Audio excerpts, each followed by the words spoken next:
السلام علیکم ورحمۃ اللہ وبرکاتہ۔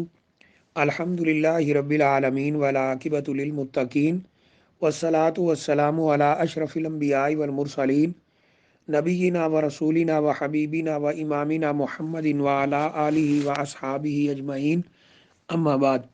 یہ کسی ہمارے بھائی نے پوچھا ہے کہ جمعہ کی مبارکباد دینا کیسا ہے۔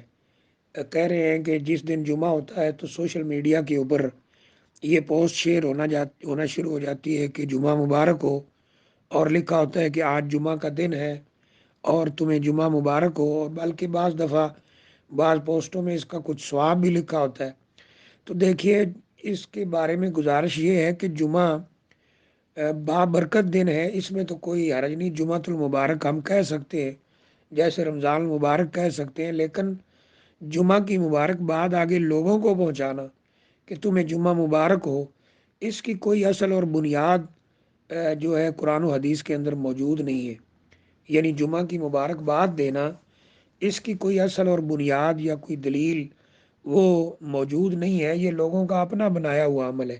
صحابہ اکرام سے ایسا کچھ بھی ثابت نہیں ہے، نبی اکرم صلی اللہ علیہ وسلم سے بھی ایسا کچھ ثابت نہیں ہے۔ حالانکہ ان کے ہاں بھی جمعہ تھا، جمعہ کا اہتمام کرتے تھے اور بڑے شوق سے، بلکہ صحابہ کرام کے بارے میں تو ایسا بھی آتا ہے کہ جمعہ سے پہلے 40 30 نفل وہ پڑھا کرتے تھے، لیکن ایسی کوئی بات ان سے ثابت نہیں ہے۔ یعنی مطلب کہنے کا یہ ہے کہ وہ جمعہ کا دن جو ہے اس کو عبادت میں گزارتے تھے، درود شریف میں، نماز میں، یعنی نفل نماز میں، اور اس کا وہ بہت شوق بھی رکھتے تھے، جیسا کہ بعض حدیث کی کتابوں کے اندر ذکر موجود ہے۔ لیکن ایک دوسرے کو مبارکباد دینا، اس کی کوئی اصل اور بنیاد نہیں ہے۔ واللہ عالم بالصواب۔